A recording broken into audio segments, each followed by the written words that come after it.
Assalamualaikum warahmatullahi wabarakatuh. Hamdan wa syukran lillah. Selamat datang di video pembelajaran interaktif.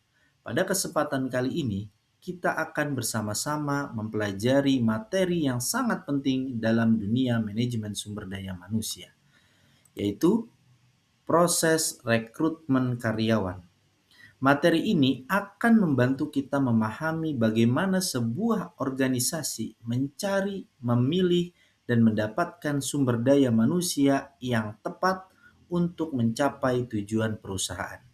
Melalui video ini, diharapkan kita tidak hanya memahami konsep, tetapi juga mampu menganalisis dan menerapkan proses rekrutmen secara efektif, profesional, dan sesuai nilai etika serta syariah. Mari kita mulai pembelajaran ini dengan semangat belajar dan pikiran yang terbuka. Selamat menyimak.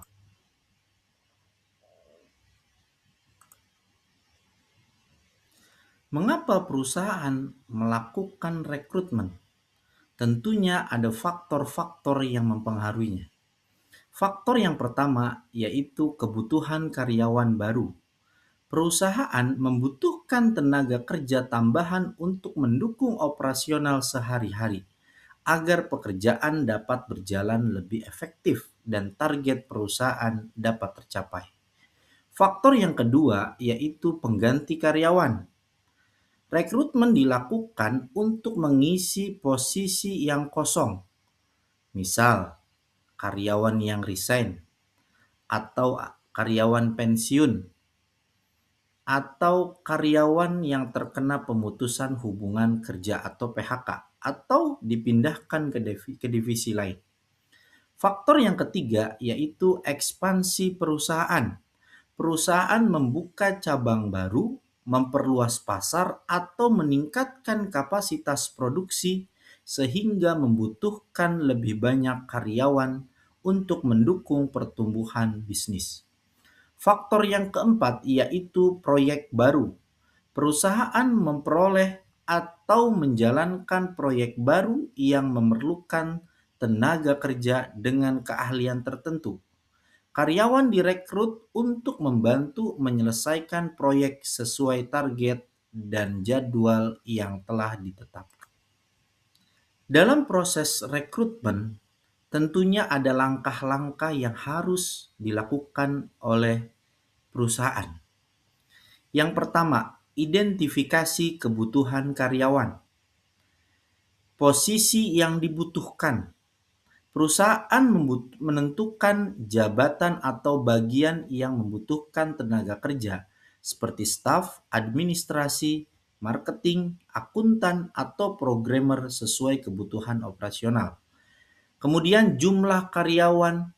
Perusahaan menentukan berapa banyak karyawan yang diperlukan untuk mengisi posisi yang tersedia, agar beban kerja dapat ditangani secara optimal. Kemudian kualifikasi. Perusahaan menetapkan persyaratan yang harus dimiliki calon karyawan, seperti tingkat pendidikan, pengalaman kerja, keterampilan teknis, dan kemampuan lainnya yang relevan dengan pekerjaan. Kemudian, waktu perekrutan. Perusahaan menentukan kapan proses rekrutmen harus dilakukan dan kapan posisi tersebut harus terisi, agar kebutuhan tenaga kerja dapat terpenuhi tepat waktu. Langkah selanjutnya yaitu pembuatan deskripsi pekerjaan. Yang pertama, tugas dan tanggung jawab. Menjelaskan pekerjaan yang akan dilakukan oleh karyawan serta tanggung jawab yang harus dipenuhi dalam menjatahkan posisi tersebut. Yang kedua, persyaratan pendidikan. Menentukan tingkat pendidikan minimal yang harus dimiliki pelamar, seperti SMA atau SMK, diploma, atau sarjana sesuai dengan kebutuhan pekerjaan. Yang ketiga, pengalaman kerja. Menjelaskan pengalaman kerja yang diharapkan dari kandidat, baik pengalaman di bidang yang sama maupun pengalaman terkait yang dapat mendukung kinerja. Yang keempat, keterampilan khusus.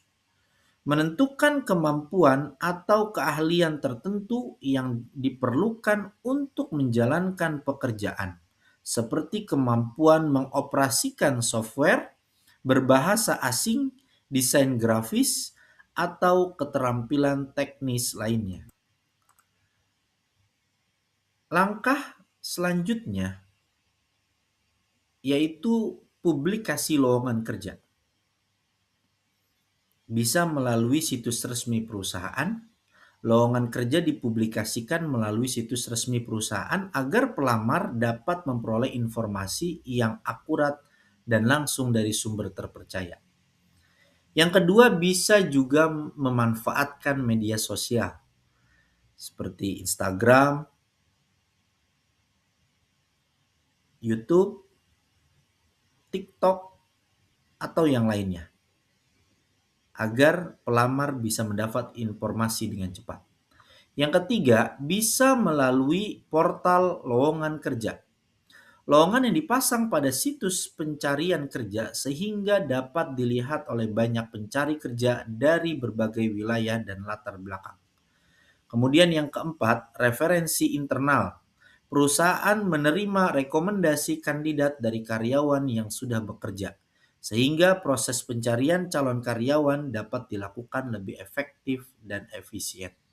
Maksudnya adalah perusahaan menerima karyawan baru bukan dari luar, tapi dari internal perusahaan. Langkah selanjutnya yaitu penerimaan lamaran. Perusahaan bisa melakukan penerimaan lamaran dengan 4 cara. Yang pertama, bisa dengan CV atau kurikulum vitae. CV berisi informasi mengenai data diri, riwayat pendidikan, pengalaman kerja, keterampilan, prestasi yang dimiliki oleh pelamar. Yang kedua, bisa melalui surat lamaran. Surat lamaran merupakan dokumen yang berisi maksud dan tujuan pelamar untuk melamar pekerjaan. Surat ini juga menjelaskan alasan pelamar terkait pada posisi yang ditawarkan. Yang ketiga, bisa dengan menggunakan portofolio. Portofolio berisi kumpulan hasil karya atau proyek yang pernah dikerjakan oleh pelamar. Dokumen ini biasanya dibutuhkan untuk posisi yang berkaitan dengan kreativitas atau keterampilan tertentu. Yang keempat, sertifikat pendukung. Sertifikat pendukung merupakan bukti bahwa pelamar telah mengikuti pelatihan, kursus, atau memperoleh keahlian tertentu yang relevan dengan pekerjaan yang dilamar. Kemudian langkah selanjutnya yaitu langkah seleksi administrasi. Dalam seleksi administrasi ada 4 poin yang harus dilakukan oleh perusahaan. Yang pertama, pendidikan sesuai. Perusahaan memeriksa apakah latar belakang pendidikan pelamar sesuai dengan persyaratan yang telah ditetapkan untuk posisi yang dilamar. Yang kedua, pengalaman memadai. Perusahaan menilai apakah pelamar memiliki pengalaman kerja yang cukup dan relevan untuk mendukung pelaksanaan tugas pada posisi tersebut. Yang ketiga, dokumen lengkap. Tim SDM memastikan seluruh dokumen yang dipersyaratkan seperti CV, surat lamaran, portofolio, dan sertifikat telah dikumpulkan secara lengkap. Yang keempat, keterampilan sesuai. Perusahaan mengevaluasi apakah pelamar memiliki kemampuan dan keahlian yang dibutuhkan untuk menjalankan pekerjaan secara efektif sesuai dengan kebutuhan posisi. Kemudian, langkah selanjutnya yaitu tes seleksi. Tes seleksi biasanya ada 4 tahapan. Yang pertama, tes kemampuan teknis. Tes ini digunakan untuk mengukur pengetahuan dan kemampuan kandidat sesuai dengan pekerjaan yang dilamar. Misalnya, kemampuan menggunakan software tertentu, memahami prosedur kerja, atau menyelesaikan soal teknis. Tahapan yang kedua atau tes yang kedua yaitu tes psikologi. Tes psikologi bertujuan menilai kepribadian, pola pikir, kemampuan bekerja sama, ketahanan terhadap tekanan, dan kecocokan kandidat dengan budaya perusahaan. Tes yang ketiga yaitu tes bahasa. Tes ini mengukur kemampuan kandidat dalam menggunakan bahasa tertentu, baik secara lisan maupun tertulis, terutama jika pekerjaan membutuhkan komunikasi internasional atau penggunaan bahasa asing. Tes yang terakhir yaitu tes praktik. Tes praktik dilakukan untuk melihat kemampuan kandidat secara langsung melalui simulasi pekerjaan atau tugas nyata yang berkaitan dengan posisi yang dilamar. Bagi pelamar yang dinyatakan lolos pada tes seleksi, maka langkah selanjutnya yaitu wawancara. Ada 4 tahapan wawancara yang harus dilalui oleh pelamar. Yang pertama, wawancara HR atau Human Resource. Wawancara yang dilakukan oleh tim SDM untuk mengenai latar belakang kandidat, motivasi bekerja, kemampuan komunikasi, serta kesesuaian kandidat dengan budaya perusahaan. Wawancara yang kedua yaitu wawancara manajer. Wawancara yang dilakukan oleh manajer atau pimpinan divisi untuk mengevaluasi kompetensi, pengalaman, dan potensi kandidat dalam mendukung tujuan tim atau departemen. Wawancara yang ketiga yaitu wawancara dengan user. Wawancara yang dilakukan oleh calon atasan atau pihak yang akan bekerja langsung dengan kandidat. Tahapan ini bertujuan menilai kemampuan teknis dan kesesuaian kandidat dengan kebutuhan pekerjaan. Kemudian selanjutnya yaitu wawancara negosiasi gaji. Tahap pembahasan mengenai kompensasi yang akan diterima kandidat termasuk gaji, tunjangan, fasilitas, serta ketentuan kerja lainnya sebelum keputusan penerimaan dibuat. Kemudian selanjutnya yaitu keputusan penerimaan. Perusahaan harus memberikan keputusan terhadap kandidat karyawan.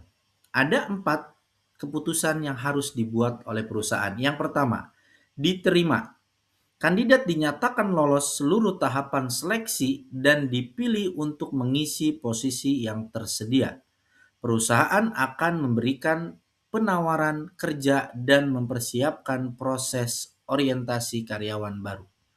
Keputusan yang kedua yaitu cadangan kandidat. Kandidat memiliki kualifikasi yang baik tetapi belum terpilih sebagai pilihan utama. Data kandidat disimpan sebagai alternatif jika kandidat utama mengundurkan diri. Kemudian, keputusan yang ketiga yaitu ditolak. Kandidat tidak memenuhi kriteria atau memperoleh hasil seleksi yang kurang sesuai dengan kebutuhan perusahaan. Keputusan yang keempat yaitu menunggu keputusan.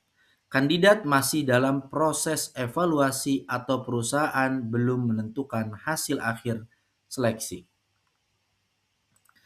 Kesimpulan dari materi kita hari ini yaitu yang pertama, proses rekrutmen karyawan merupakan tahapan penting dalam manajemen sumber daya manusia untuk memperoleh tenaga kerja yang sesuai dengan kebutuhan organisasi.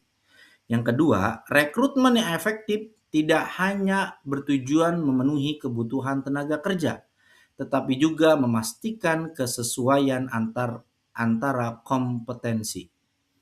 Yang ketiga, dengan adanya proses rekrutmen yang baik, organisasi dapat meningkatkan produktivitas, mengurangi resiko kesalahan dalam penempatan kerja.